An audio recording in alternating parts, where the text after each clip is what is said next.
डरावनी रातें YouTube channel पर आपका स्वागत है। भूत प्रेत, पिशाच और शैतानों की रोमांचक कहानियाँ आपको इस चैनल पर सुनने को मिलती हैं। अगर आपको ऐसी ही वीडियोस देखना पसंद है तो हमारे इस चैनल को सब्सक्राइब करना ना भूलें। तो हेडफोन लगा लें, कमरे की लाइट्स ऑफ कर लें, क्योंकि ये वक्त हो रहा है डरने का।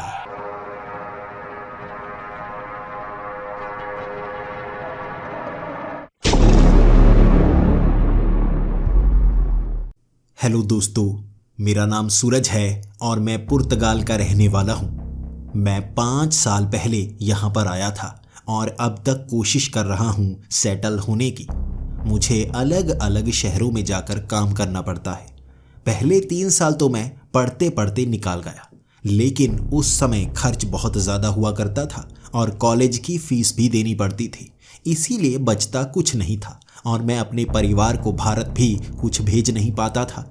लेकिन जब से पिछले 2 सालों से मैंने पढ़ाई ख़त्म की है, मैं यहाँ पर वर्क परमिट पर काम किए जा रहा हूँ। अब कुछ पैसे ज़रूर बच रहे हैं, लेकिन अगर मैं यहाँ का सिटीज़न बन जाऊँ तो ज़्यादा पैसे बना सकता हूँ, लेकिन उसके लिए शायद थोड़ा इंतज़ार करना पड़ेगा।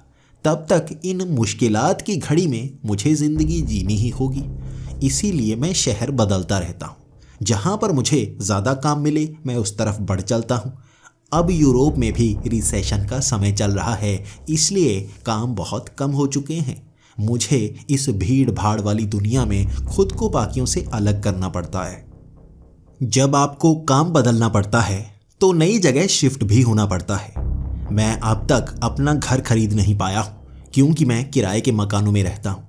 कभी कभी जब काम बदलना पड़ जाता है तब दूर वाला कोई घर उस जगह के लिए अच्छा नहीं होता, तो काम के करीब ही कोई किराए के लिए घर लेना पड़ता है। इसी तरह मैं अलग अलग शहरों में भटकता जा रहा हूँ और अब मैं बीच साइड पर पहुँचा हुआ था। यहाँ पर एक ऐसा होटल था जिसमें काफ़ी अच्छी तनख्वाह मिल रही थी और जैसे ही मुझे ये ऑफ़र आया मैंने हाँ कर दी। मैंने सोचा नहीं था कि जहाँ पर ज़्यादा पैसे मिल रहे हैं वहाँ पर खर्च भी ज़्यादा करना पड़ेगा। यहाँ जितना महंगा शहर होता है, आपके खर्चे भी उतने ही ज़्यादा बढ़ जाते हैं। मैं बीच साइड में पहुँच गया था। होटल में मुझे पहले वाले काम से दुगने पैसे मिल रहे थे, यानी कि अब मैं सेटल हो सकता था, अपने घर की किश्त भी दे सकता था। लेकिन मुझे नहीं पता था इस शहर में खर्च कितने ज़्यादा होंगे। खाना पीना तो पूरे ही देश में एक जैसा था, लेकिन किराए के मकान में मुझे ज़्यादा मुश्किलात पेश आ रही थी। ऐसा कोई घर नहीं मिल रहा था जिसमें कम किराया देना पड़े। हर जगह डबल से ट्रिपल किराया देना पड़ रहा था। ये महंगा इलाका था और मैं सोच में पड़ गया, करूं तो करूं क्या। जिंदगी भर मैं किस्मत को कोसता रहा था। मेरी किस्मत तेज है ही नहीं, लेकिन इस बार किस्मत ने पलटी मार दी थी। मुझे एक ऐसा किराए पर घर मिल गया था जो बिल्कुल समंदर के किनारे बना हुआ था। 2 कदम चलो और आप रेत पर पहुंच जाते हैं। वो समंदर की लहरें घर के अंदर आवाज़ें किया करती, जो मुझे सबसे ज़्यादा अच्छी लगती। इतना महंगा घर इतने सस्ते में मिल गया था कि मेरी खुशी का ठिकाना ही नहीं रहा था। मैं हर बार काम करके वापस आता और उन लहरों को देखने के लिए चला जाता। हर शाम की मैंने ये आदत बना ली थी और वहाँ सामने मुझे वो छोटा सा टापू नज़र आता। काफ़ी दूरी पर वो टापू था और मैं सोचा करता था उस टापू पर रहता कौन होगा। आखिर वो छोटा सा टापू ज़रूर है, लेकिन वहाँ पर किसी का घर बना हुआ नहीं है, तो वहाँ पर क्या जानवर या कीड़े मकोड़े रहते होंगे। ऐसी सोच कोई पागल ही करता होगा। लेकिन शाम के वक्त जब आप काम की उस तंगी से दूर निकल आते हैं तो पागलों जैसी चीज़ें ही तो सोचते हैं। लेकिन ये 1 हफ्ता हो चुका था और 1 हफ्ते बाद मुझे एक ऐसी चीज़ देखने को मिली जिसने मुझे हैरान कर दिया था। मैं जैसे ही सुबह सुबह उस समंदर के किनारे गया हुआ था, आदत से मजबूर, सुबह शाम मुझे वहाँ जाना पसंद था, तो सामने मुझे एक ग्लास नज़र आया। ये स्टील का ग्लास नहीं था। मैं पास पहुँचा तो नज़र आया कि ये एक चांदी का ग्लास था जो समंदर के एक किनारे पड़ा हुआ था। आंखें चमक गई थी। भले ही वो हल्का सा ग्लास था, लेकिन मैं सोचने पर मजबूर हो गया था, कहाँ से आ गया ये चांदी का ग्लास। दूर दूर तक और कोई घर नहीं था। पास में बहुत सारे पेड़ बने हुए थे, बहुत सारे होटल बने हुए थे। हर होटल का अपना प्राइवेट बीच था तो दीवारें बनी हुई थी। ये इलाका इस घर का था और यहाँ समंदर से आई हुई चीज़ ही पहुँच सकती है, कोई फेंक नहीं सकता। समंदर की तरफ देखते हुए मैंने धन्यवाद दिया। अरे भगवान, मेरी किस्मत इतनी तेज करते जा रहे हो, समंदर से चीज़ें भेजनी शुरू कर दी है। भगवान का धन्यवाद किया मैंने और उस ग्लास को लेकर सीधा घर की तरफ बढ़ चला। जैसे ही मैं काम पर पहुंचा, दोपहर का वक्त 1 घंटा मिला करता था जब आप बाहर जा सकते हैं, कुछ खा सकते हैं। और पास में ही एक सुनार की दुकान थी। वहां उस सुनार के पास जाकर मैंने चांदी का वो ग्लास बेच दिया।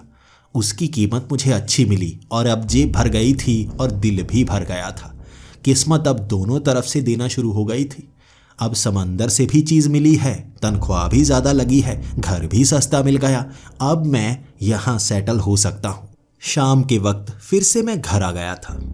इसके बाद आदत से मजबूर घर का काम करने के बाद मैं समंदर के किनारे चल पड़ा। वहाँ बैठकर उस टापू की तरफ देखना, चांद उसी तरफ ढला करता था और वहाँ चांद को देखना। इसके बाद समंदर में वो जो रेत बहकर इस तरफ गीली गीली सी आ जाती है, उसमें हाथ गड़ाकर नए नए आकार से बनाना, ये मेरा शाम का काम था। लेकिन घर में छोटी सी चीज़ की ज़रूरत थी। आपको बताता चलूं, बड़े देशों में छोटी छोटी चीज़ें भी काफ़ी महंगी होती हैं। भारत में अगर आप छोटी मोटी कीलें लो तो सस्ते में ले सकते हैं और 5-10 भी ले सकते हैं। यहाँ पर ऐसा नहीं होता। यहाँ बड़े से डिब्बे मिलते हैं और अगर आपको सिर्फ 1-2 कील चाहिए, उसके लिए भी पूरा का पूरा डिब्बा ही खरीदना पड़ता है। मुझे भी इस घर में छोटी मोटी चीज़ें लगानी थी और कीलें मेरे पास थी नहीं।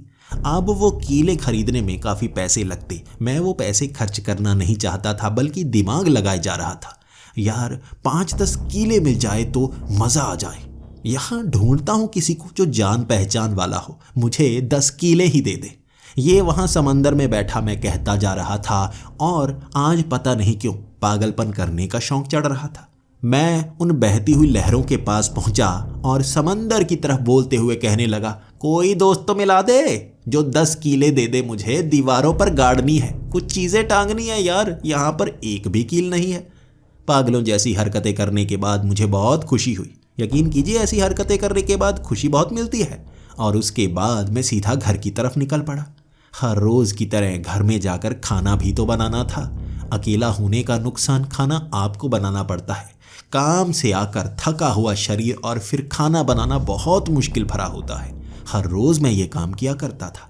यहाँ खाना बनाने के बाद मुझे कब नींद आ गई पता ही नहीं चला। मुझे सुबह जल्दी उठना था, लेकिन मैं थोड़ा देरी से उठा। फिर भी 1 घंटा था, सोचा थोड़ी सैर करके आता हूँ। आपको अपनी सेहत का ख्याल रखना चाहिए, सुबह सैर करनी चाहिए। मैं एक पानी के गिलास में थोड़ा सा नींबू डालता हूँ, थोड़ा सा शहद डालता हूँ, उसे पीता हूँ और आधे घंटे तक सैर करता हूँ। हर रोज़ मैं ये करता हूँ और आज भी यही करने के लिए निकल पड़ा था। मैं सीधा पहुँच गया उस समंदर के पास और समंदर से बहकर आई एक चीज़ कोने पर दिख रही थी। हंसते हंसते मैं देखने के लिए चला गया। मेरी किस्मत कितनी तेज़ है, देखता हूँ फिर से कोई चांदी का ग्लास तो नहीं तैरता हुआ इस तरफ आ गया। जैसे ही मैं सामने गया, एक लिफाफा था, काले रंग का लिफाफा। वो बहकर इस तरफ आया हुआ था। मैंने उस लिफाफे के अंदर झांकने की कोशिश की, आखिर है क्या।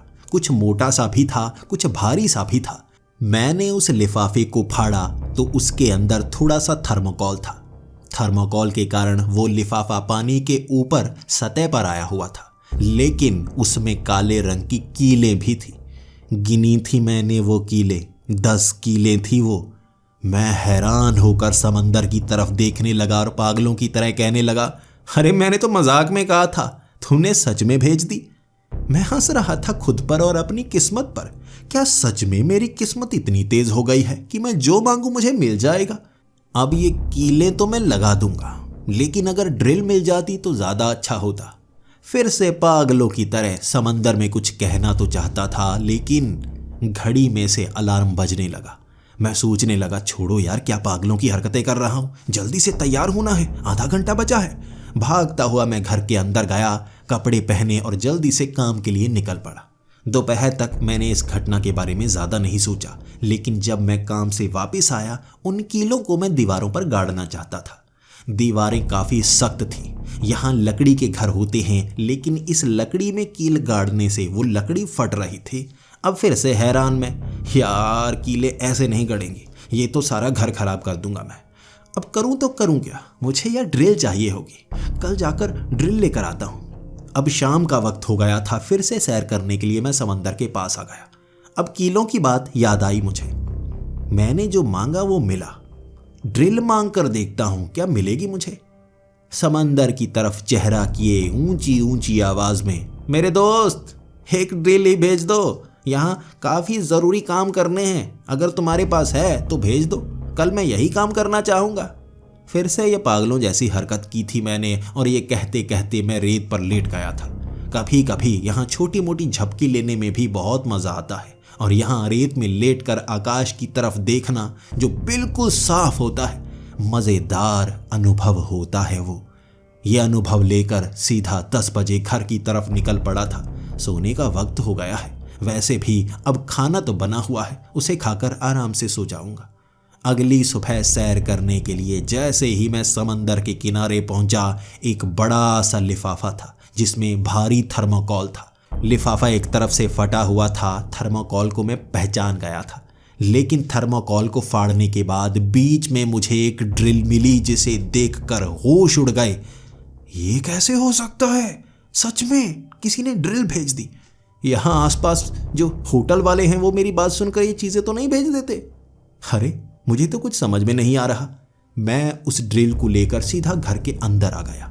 अब उस ड्रिल को चलाकर देखना चाहता था। मैंने उस ड्रिल को चलाया। ये नई ड्रिल थी और आराम से दीवारों में छेद कर पा रही थी।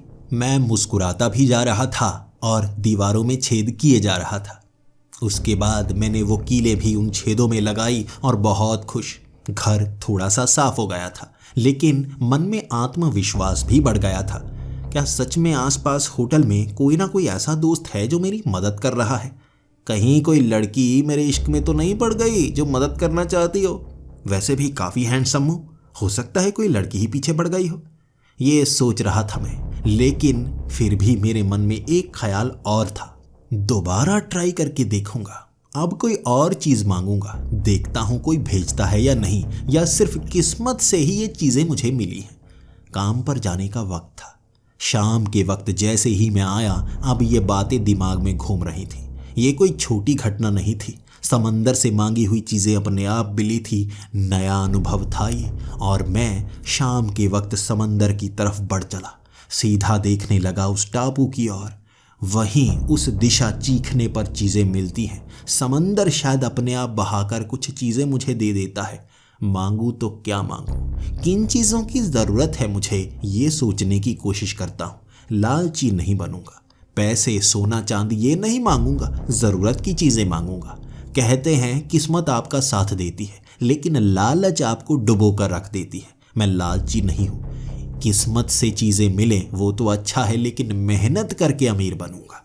वो चीज़ें मांगूंगा जो मेरी ज़रूरत की हैं। अब सोचता हूँ मांगूं तो मांगूं क्या। फिर से मन में ख्याल आया, वो महंगे वाले फल, क्या कहा जाता है उसे? Dragon fruit. हाँ, ड्रैगन फ्रूट। यहाँ पर मेरे दोस्त उसे बहुत खाते हैं। काफ़ी महंगे हैं। मैंने एक बार टेस्ट भी किया था, काफ़ी स्वादिष्ट था। लेकिन अगर 5-7 ड्रैगन फ्रूट मुझे मिल जाए और वो भी मुफ्त में, तो मज़ा आ जाए। चीख कर मैंने समंदर की तरफ कहा था, 5-7 ड्रैगन फ्रूट, और मुझे बस वो अच्छे स्वाद वाले फल मिल जाए, मज़ा आ जाए। मेरे दोस्त भेजो, कुछ फल भी भेज दो, पेट ही भर जाएगा। ऊंची आवाज़ में कहा था, और उसके बाद इधर उधर भी देखा था, कहीं होटल वाला यहाँ से तो नहीं फेंक देता चीज़ को। मैं इधर उधर मुंह करके बार बार उन बातों को रिपीट किए जा रहा था। एक दिशा में अलग होटल था, एक दिशा में अलग होटल था। ये कहते ही रात के वक्त मैं वापस आ गया। अब नींद नहीं आ रही थी। बार बार बाहर देखने का मन कर रहा था, क्या कोई फेंक देगा या नहीं। मैं 10 बजे फिर से समंदर के पास गया था। उसके बाद मैं टॉर्च से इधर उधर देखने लगा, कहीं कोई चीज़ फेंक कर तो नहीं गया। अब तक किसी ने कोई चीज़ फेंकी नहीं थी। फिर मैंने सोचा, यार पागलों की तरह पूरी रात यहीं पर खड़ा रहूंगा, सुबह देखता हूँ किस्मत है या कोई देता है। मैं सोने के लिए चला गया। सुबह 5 बजे उठा और बार बार नींद टूट रही थी मेरी। जब अजीब घटनाएं होती हैं नींद अच्छे से नहीं आती, और जब 5 बजे उठा सीधा बाहर की तरफ भागा। जैसे ही किनारे पर पहुंचा, हैरान कर देने वाला दृश्य था। लिफाफे में लिपटे हुए 7 ड्रैगन फ्रूट जो किनारे पर आए हुए थे। ये कैसे हो सकता है? ये कैसे हो सकता है? सच में कोई मेरी मदद कर रहा है? ये मेरी किस्मत है या कोई और है? मैं दोनों होटल में धन्यवाद करना चाहता था। पहले मैं एक दिशा में गया और वहां जाकर मैंने कह दिया, जो भी मेरी मदद कर रहा है, यार आई लव यू यार, तुम मेरी सच में बहुत मदद कर रहे हो। यही शब्द मैंने दूसरी तरफ जाकर भी कहे थे। मैं धन्यवाद करना चाहता था जो मेरी जिंदगी में बाहर ला रहा था। मैं उस ड्रैगन फ्रूट को लेकर अपने घर में गया, उसे काटा और आज लंच में मैं यही ड्रैगन फ्रूट खाने वाला था। काम करने के बाद ड्रैगन फ्रूट खाने का मज़ा आ गया। सच में ये काफ़ी महंगे फ्रूट हैं। यहाँ पर इसके लिए बहुत ज़्यादा पैसे खर्च करने पड़ते हैं, लेकिन मुझे मुफ्त में मिले थे। मेरे किसी अनजान दोस्त ने मेरे लिए भेजे थे। अब शाम के वक्त आंखें चमकी हुई थी। हर चीज़ मिलती है जो मांगो। अब सोचता हूँ क्या मांगना है। अब मांगने की आदत सी हो गई थी। ऐसा लग रहा था मेरा दोस्त हर चीज़ देगा तो कुछ अच्छी चीज़ मांगता हूँ। अब किस चीज़ की डिमांड है मुझे? मेरे चश्मे, शायद उनका नंबर बदल चुका था। कब से सोचे जा रहा था नए नंबर वाले चश्मे बनवा लूं, लेकिन अब मैंने सोचा खर्च करने से क्या होगा। दोस्त से मांगता हूँ, क्या वो मेरी आंखों का सही नंबर जानकर अपने आप सही चश्मे भेज सकता है या नहीं। ये कोई रूहानी ताकत है या मेरा कोई दोस्त जो आपस में इस होटल के अंदर से चीज़ें फेंकता है। अब जानता हूँ। शाम के वक्त समंदर के किनारे खड़ा होकर मैं चीखता जा रहा था, मुझे ग्लासेस चाहिए, चश्मे मेरी आंखों के। अब नंबर थोड़ा सा बढ़ चुका है, सही वाले भेजना। अब देखता हूँ सही वाले भेज सकते हो या नहीं। मैं मुस्कुराता हुआ इधर उधर ये बात कर रहा था और अब मुझे सच में ये बचकाना सा लग रहा था। कोई ये नहीं जान सकता मेरी आंखों का नंबर क्या है। इसके बाद सीधा मैं सोने के लिए निकल पड़ा।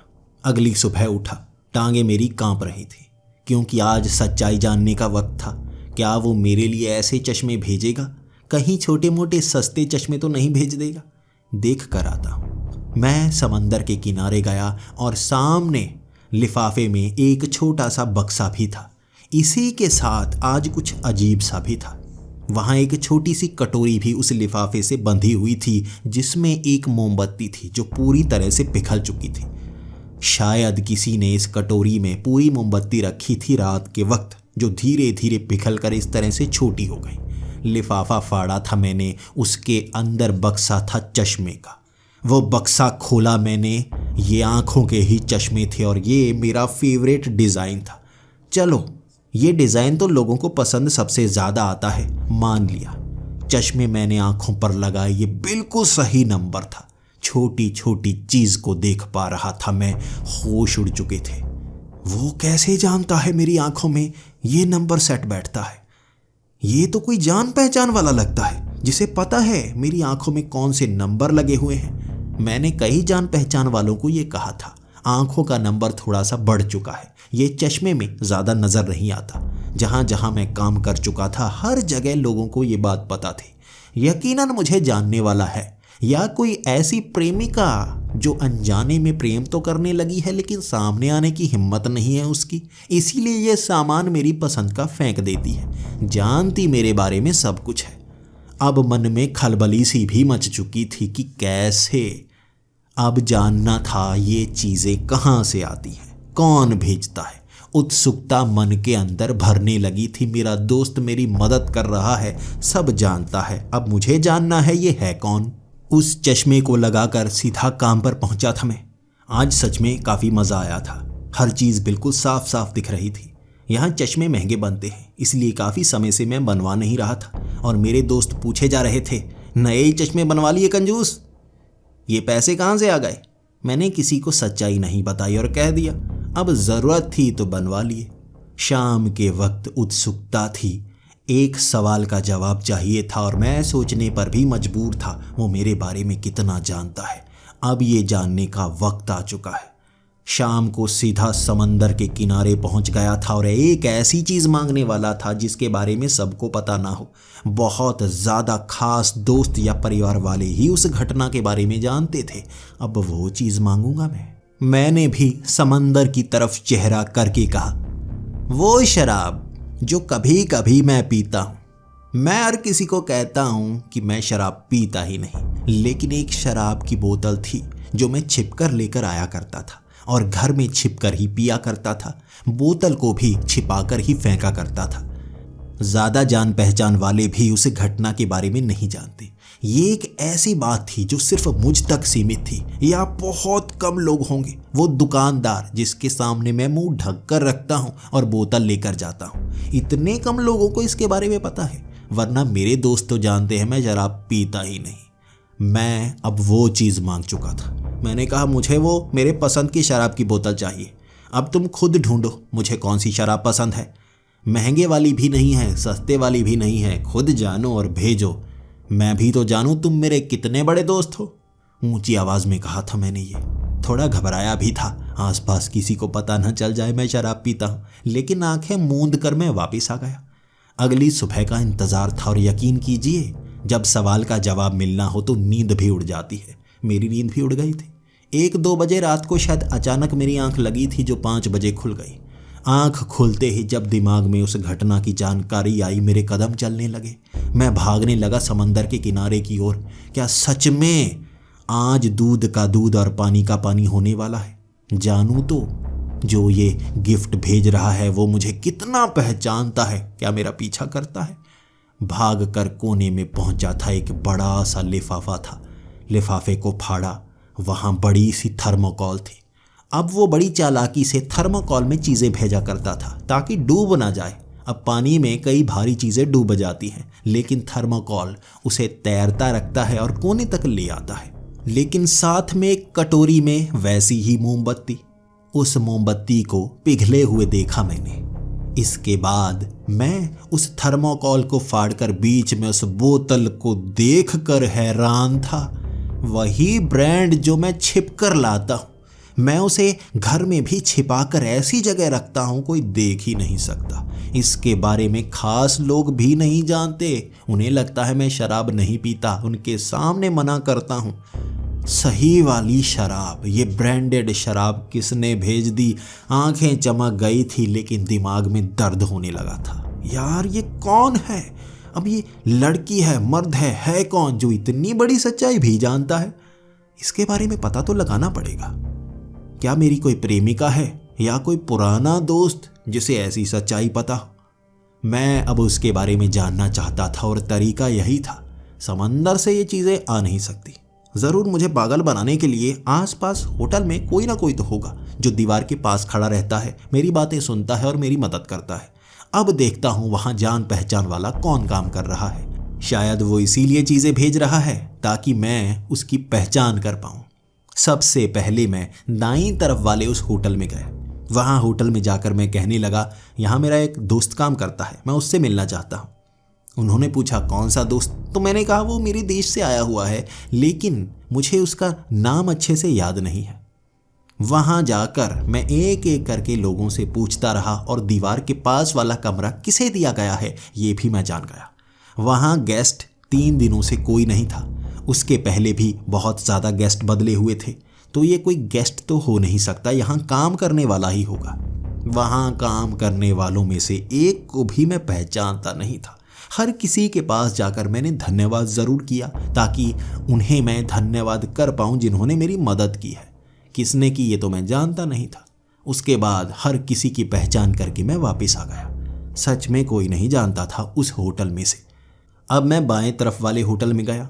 वहाँ जाकर भी मैंने यही सब किया। ना तो वहाँ दीवार वाली साइड के पास कोई जान पहचान वाला गेस्ट था, ना वहाँ काम करने वाला आदमी कोई मेरी पहचान वाला था। फिर भी मैंने हर किसी का धन्यवाद किया। वो मुझसे पूछते रहे कि मैं धन्यवाद किसका कर रहा हूँ। जवाब मैं नहीं दे सकता था। मैं हर किसी की आंखें पढ़ने की कोशिश करता रहा। कोई नहीं जानता था। कोई स्पेन से आया था तो कोई फिलीपींस से। वो मेरी मदद क्यों करने वाले थे? मैंने एक ऐसी लड़की को ढूंढने की कोशिश भी की जो मेरी आंखों की तरफ ऐसे देख रही हो जैसे वो मुझसे प्यार करती हो। ऐसी भी कोई लड़की नहीं थी। वहाँ जितनी भी लड़कियाँ थी नकचड़ी सी थी, वो तो मुझे देखकर दूर भागे जा रही थी। कोई चीन से आई थी तो कोई बांग्लादेश से, वो तो मुझसे बात तक नहीं करना चाहती थी। अब ऐसी कोई मेरी प्रेमिका तो हो नहीं सकती जो बात करने से भी कतराए। भाई ऐसी प्रेमिका थोड़े ना होती है। ये सोचकर मैं सीधा घर की तरफ आ गया। अब घर में आकर दीवार की तरफ झांक रहा था। यार अब पता लगाऊं तो लगाऊं कैसे? मदद तो कर रहा है, दोस्त तो अच्छा है मेरा, सब कुछ जानता है, लेकिन अब एक ऐसी चीज मांगूंगा जो किसी को पता हो ही नहीं सकती। अब शराब के बारे में तो ऐसे पता लगा लिया होगा कि कोई घर के अंदर आकर झांक कर गया होगा, लेकिन एक ऐसा राज जो मेरे सिवा कोई नहीं जानता, एक ऐसी चीज जो तब गुम हो गई थी जब मैं भारत में था, लेकिन उसे ढूंढने की कोशिश की, वो मिली नहीं। उसे मांगता हूं, देखते हैं वो दे सकता है या नहीं।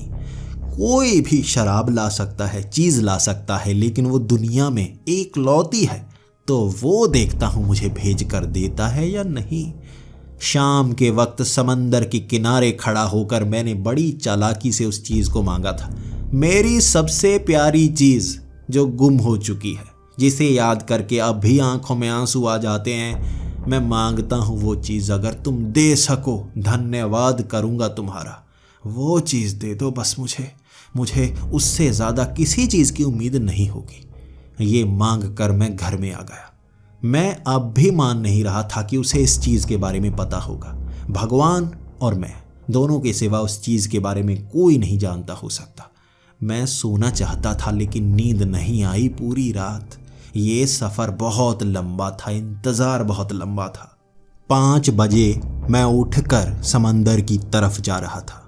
दूर से ही मुझे एक लिफाफा दिख गया था, लेकिन मैं यकीन नहीं करना चाहता था इसमें वो चीज़ है या नहीं है।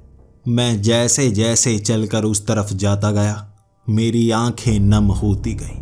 मैं सोचने पर मजबूर हो गया था, क्या ये सच हो सकता है या नहीं। उस लिफाफे को पकड़ा था मैंने। ये छोटा सा लिफाफा था, साथ में ही एक कटोरी जिसमें मोमबत्ती थी। चलो वो तो साधारण बात है। क्या लिफाफे में वो चीज़ है जो मैंने मांगी है? जो चीज़ मैंने मांगी थी वो छोटी ही थी, ऐसे लिफाफे में ही आनी चाहिए, लेकिन कैसे? लिफाफा फाड़ा मैंने और उसमें एक चेन थी, एक लॉकेट था। उसे देखते ही मेरे होश उड़ गए। हाथ से वो लॉकेट गिर गया था नीचे रेत में। ये कैसे हो सकता है? ये वही लॉकेट है। उसे खोला मैंने। उसमें मेरी दादी की जवानी की वो छोटी सी तस्वीर थी। मेरी दादी की और कोई तस्वीर नहीं थी, सिर्फ यही थी।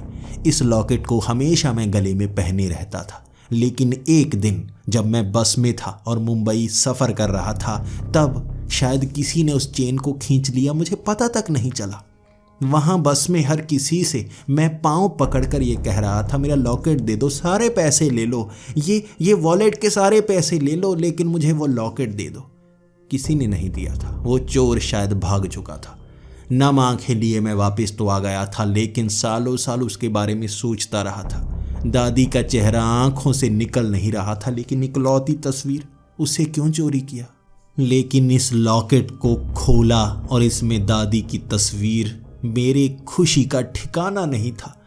मेरे दोस्त, मेरी जिंदगी की सबसे कीमती चीज़ दी है तुमने। सच में तुम जो भी हो, मेरे सच्चे दोस्त हो जो मेरी मदद कर रहा है। मैं उस लॉकेट को गले में पहनकर बहुत ज़्यादा खुश था और ये जानना चाहता था मेरा दोस्त कहाँ पर है। वहाँ खड़ा होकर मैं कहने लगा था, मेरे दोस्त कहाँ हो? कहाँ हो? मैं तुमसे मिलना चाहता हूँ, कहाँ हो? सच बताओ। किसी ने जवाब नहीं दिया। अब मैं ये जानना चाहता था वो है कहाँ पर। उसके बाद मैं काम पर गया और हर रोज़ की तरह शाम को मांगने वाला था और अगली सुबह शायद मुझे वो मिलता। शाम को मैंने मांगा, मैं जानना चाहता हूँ तुम कहाँ हो। नक्शा भेजो मुझे, नक्शा जो तुम्हारे पास मुझे ले जाए। मैं तुमसे मिलना चाहता हूँ। अब देखता हूँ वो ये चीज़ भेजता है या नहीं। जब मैं सुबह 5 बजे आता हूँ तब वो चीज़ यहाँ पर पहुँची हुई होती है। आज हाथ में टॉर्च लिए मैं रेत पर ही सोने वाला था। देखने वाला था कौन इस चीज़ को फेंकता है, किस तरफ से फेंकता है, या सच में ये समंदर की तरफ से आती है। मैं इंतज़ार करता रहा था, मैं इंतज़ार करता ही रहा। 3 बजे तक आंखों में नींद नहीं थी। मैं देखता रहा।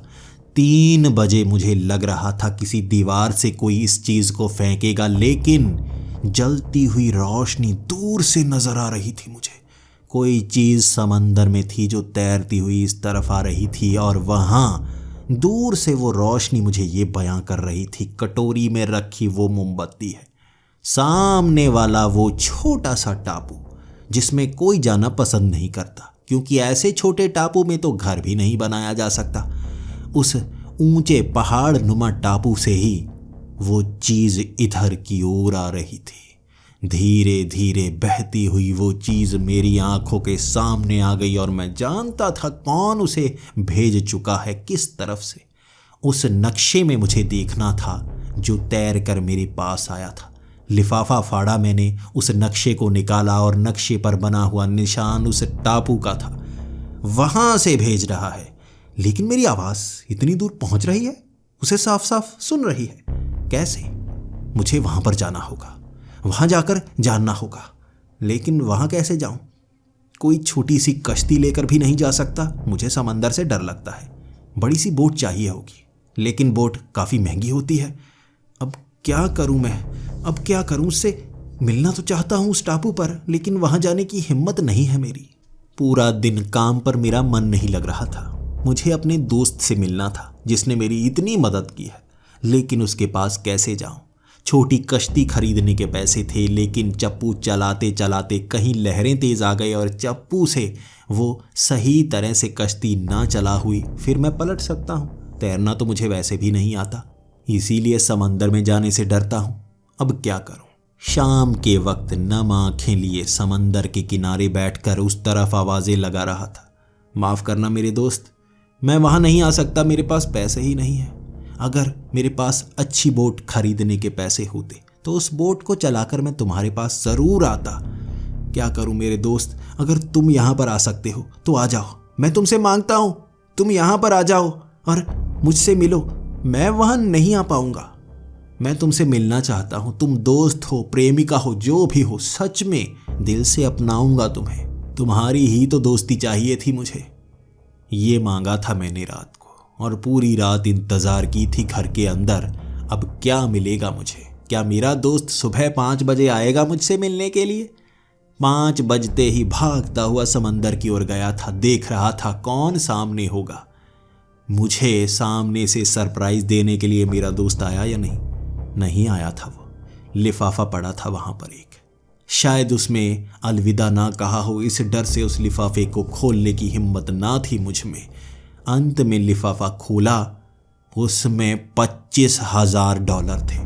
एक पता था, एक फोन नंबर था, और नीचे लिखा हुआ था, इसके पास एक पुरानी बोट है, ये बेचना चाहता है। वो डूबती नहीं, काफी चौड़ी है, उसका इस्तेमाल करो, आ जाओ यहाँ पर। पैसे भी भेज दिए हैं। सच में जब मैं उस जगह पहुंचा, उसे अपनी बोट बेचनी थी, ये उसी का नंबर था। उसने कहा, मैंने अभी तक इश्तिहार भी नहीं दिया, तुम यहाँ कैसे आ गए? मैंने कहा, मेरे एक दोस्त ने बताया। वो भी मेरे उस दोस्त को नहीं जानता था, जिसका मैं नाम तक नहीं जानता था, लेकिन उसे अपनी बोट बेचनी थी। वो बोट 50,000 की थी, लेकिन वो 25,000 में बेचने को तैयार था, क्योंकि उसने उसे चलाया हुआ भी था। मैं भी मान गया। उसने टंकी फुल कर दी और वो बोट मुझे दे दी। किनारे पर बोट पहुंचा दी थी उसने, और चलानी मैं सीख ही चुका था। उस बोट को लेकर समंदर के पास से निकलता हुआ उस टापू तक पहुंचना चाहता था मैं, लेकिन उससे भी पहले लोगों से जानना चाहता था उस टापू पर क्या है। ये जानने के लिए पास में ही बीच पर कई बोट वाले रहा करते थे। वहां टूरिस्ट आया करते थे और वो बोट चलाकर उन्हें वहां घुमाया करते थे। उनसे जानना चाहता था उस टापू पर क्या है। मैं सीधा पहुंच गया उनके पास, पूछने लगा एक एक करके हर एक सवाल। मैंने कहा, उस टापू पर जो सामने छोटा सा नजर आ रहा है, क्या वहां पर कोई गया है? एक ने कहा, नहीं नहीं, उस पर कोई क्यों जाएगा, आगे वाले देखो वो बड़े बड़े टापू। यहाँ टापुओं की भरमार थी, छोटे टापू, बड़े टापू। वहाँ कई टापू इतने छोटे थे कि वहाँ पैर तक नहीं रखा जा सकता, और कुछ टापू इतने बड़े थे कि छोटे छोटे घर वहाँ पर बने हुए थे। लेकिन ये एक कोने पर बना हुआ टापू इतना छोटा था कि यहाँ पर घर तो बनाया नहीं जा सकता था, और ये ऊंची पहाड़ी सी थी। इस पर बहुत ज़्यादा पौधे लगे हुए थे, इसलिए यहाँ पर किसी को भी ले जाया नहीं जाता था। एक बोट वाले ने कहा था कि वहाँ मैं बहुत पास से गुजरा था, चारों तरफ घूम कर देखा था। मुझे लग रहा था उस पर चढ़ा जा सकता है, लेकिन मैंने सोचा इतनी छोटे से टापू में जाकर क्या करूँगा, तो वहाँ पर कोई नहीं जाता। आसपास से हम घुमाते हैं, लेकिन अंदर किसी को लेकर नहीं जाते। मैंने उससे पूछा था, अच्छा वहाँ टापू में कोई घर दिखा था, कोई आदमी किसी का बंगला हो जो काफ़ी अमीर हो? उसने हंसते हुए कहा था, अरे छोटे से टापू पर कौन सा बंगला, वहाँ तो ऐसा कुछ नहीं है। मैंने कई लोगों से सवाल किए, हर किसी का जवाब ऐसा ही था। मैं सवाल करता रहा और जवाब मुझे मिला ही नहीं। अंत में मैंने ठान लिया, आज काम से आऊँगा और सीधा उस टापू की तरफ निकल लूँगा। वहाँ जाकर सवाल करूँगा, क्या तुम यहीं हो? तुमने नक्शा तो भेजा है। अब जैसे ही मैं काम से आया, उस बोट को मैंने स्टार्ट किया। 7 बजे का समय हो गया था और सूरज बस ढल ही रहा था। उस समंदर के किनारे ढलता हुआ सूरज दिख रहा था और मेरी बोट समंदर के और अंदर जा रही थी। सच में चौड़ी बोट थी, ये डूब नहीं सकती थी और इस समय ज़्यादा लहरें भी बह नहीं रही थी, तो मैं बोट को चलाता हुआ उस तरफ बढ़ता चला गया। 1 घंटा था मेरे पास। इसके बाद यहाँ लहरें काफ़ी ज़्यादा तेज़ी से उछलने लगती हैं। इसी तरह यहाँ सब काम छोड़कर चले जाते हैं और अपनी बोट को भी एक तरफ लगा देते हैं। टूरिस्ट को भी समंदर के अंदर जाने की इजाज़त नहीं है। मैं इस समय बोट चलाता हुआ उस टापू के पास जा रहा था। धीरे धीरे मैं टापू के काफ़ी करीब पहुंचा और मैं ढूंढता रह गया ऐसी जगह जिससे मैं टापू पर चढ़ पाता। मैं घूमकर उस टापू की दूसरी तरफ गया। वहाँ सपाट सी जगह थी जहाँ बोट लगाई जा सकती थी। एक तरफ लगा हुआ पेड़ जिससे उस बोट को बांधा जा सकता था। मैं बोट को उस किनारे पर लगाकर उस पौधे से बांध चुका था। उसके बाद टापू के ऊपर की तरफ चढ़ने लगा। भले ही ये छोटा सा टापू दूर से लग रहा हो, लेकिन असल में इतना छोटा भी नहीं था। अब जैसे ही 2 पेड़ों को पार किया मैंने, वहाँ छोटी सी पहाड़ी के एक कोने पर बैठा हुआ आदमी दिखा जो मेरी तरफ देखकर मुस्कुरा रहा था। आ गए तुम, मेरा नक्शा मिल गया। उसने चेहरा नीचे किया हुआ था, लेकिन उसकी आवाज़ सुनकर मैं पहचान गया, ये वही है। ढेर सारे सवाल करने थे उससे। मैं उसके करीब गया और मुस्कुराकर कहने लगा, चेहरा तो दिखाओ। उसने मुंह ऊपर की तरफ किया। मैं उसे देखकर पहचान नहीं पा रहा था। तुम तो यहीं के लगते हो, तुम भारत के नहीं लगते। उसने कहा, हाँ मैं यहीं का हूँ, भारत का नहीं हूँ। मैंने कहा, तो वो लॉकेट, तुमने वो लॉकेट कैसे ढूंढ लिया जो भारत में गुम हुआ था और शायद किसी ने चोरी किया था?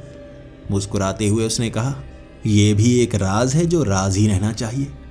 मैंने कहा, नहीं, राज नहीं रहना चाहिए, मैं जानना चाहता हूँ तुम मेरी कितनी मदद करते हो।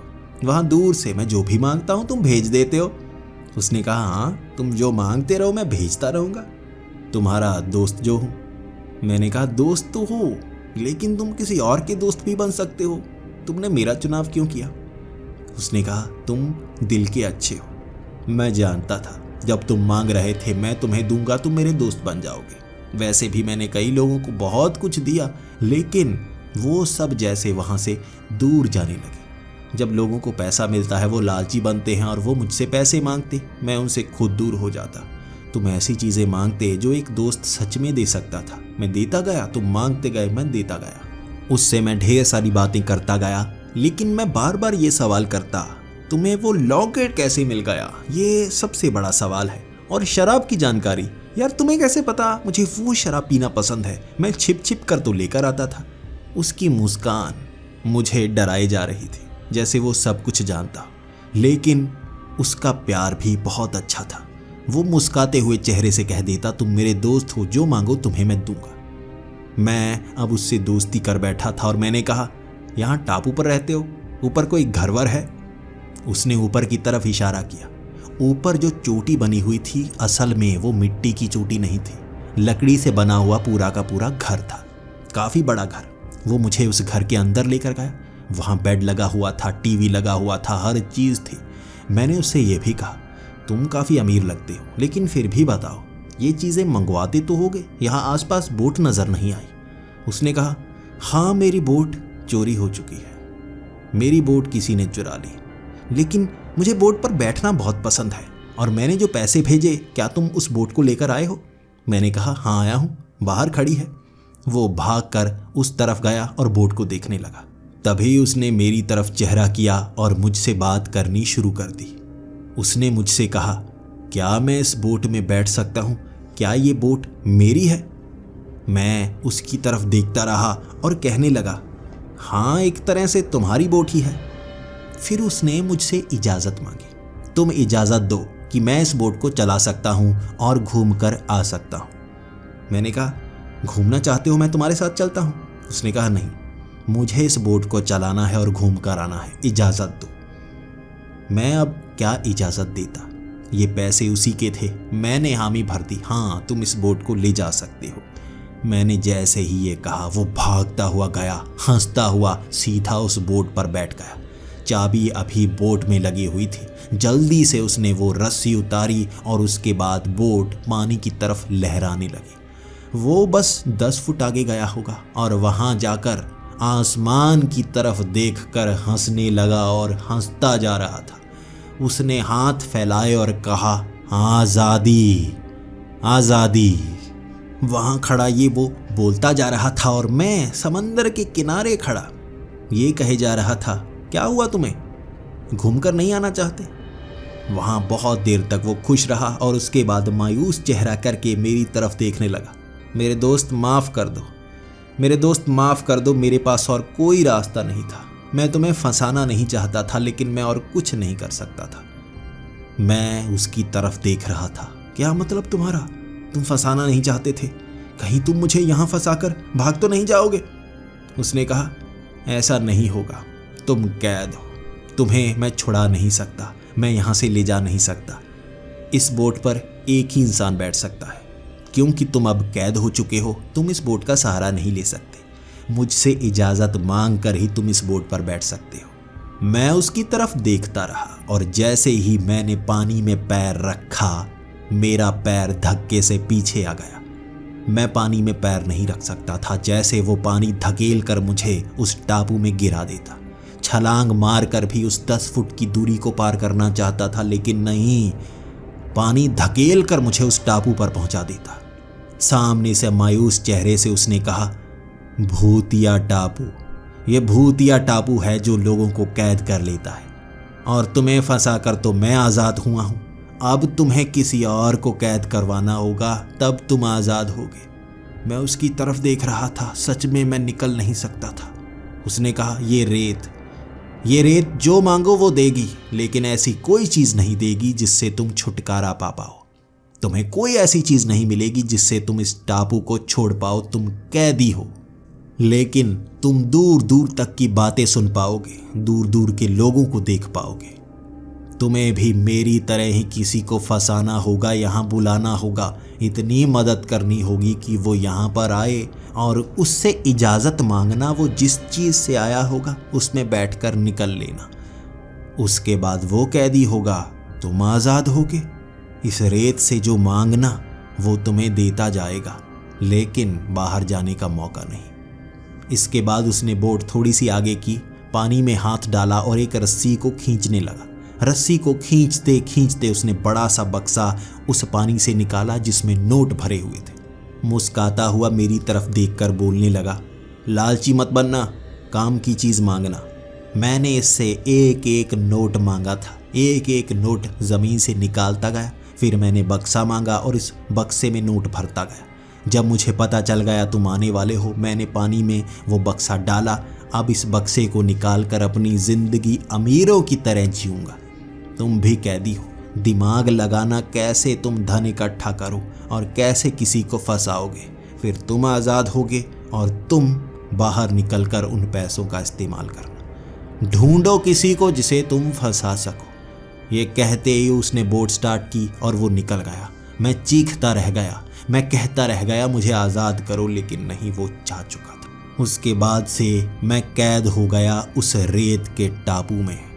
पास से कई बोट निकलती, लेकिन वो मुझे देख ही नहीं पाते। वो इस टापू में बने हुए घर को भी टापू ही समझते। शायद ये एक कैदी की सज़ा थी। इस टापू पर फंसे हुए इंसान को कोई देख नहीं सकता, सिर्फ वही जो इस टापू पर आ जाए, जिसे मुझे बुलाना हो। मैं ढूंढ रहा हूँ ऐसे किसी इंसान को जिसे मैं धन दे सकूं, चीज़ें दे सकूं और दोस्ती करके उसे बुला सकूं। दूर दूर तक मैं आवाज़ें सुन सकता हूँ, बातें सुन सकता हूँ, कोई क्या कर रहा है वो कर सकता हूँ। इस रेत में हाथ डालकर इससे चीज़ें निकाल सकता हूँ, चाहे वो दुनिया के किसी भी कोने में पड़ी हो। इसी तरह उसने लॉकेट निकाला था। अब मैं किसी ऐसे इंसान को ढूंढता जा रहा हूँ। उसे मैं भी गिफ्ट भेजूंगा, चीज़ें भेजूंगा और बुलाऊंगा दोस्त बन के। आप चाहते हैं कोई ऐसी चीज़? मांगिए, मैं भेजूंगा समंदर के किनारे से। क्या आप मेरे दोस्त बनेंगे?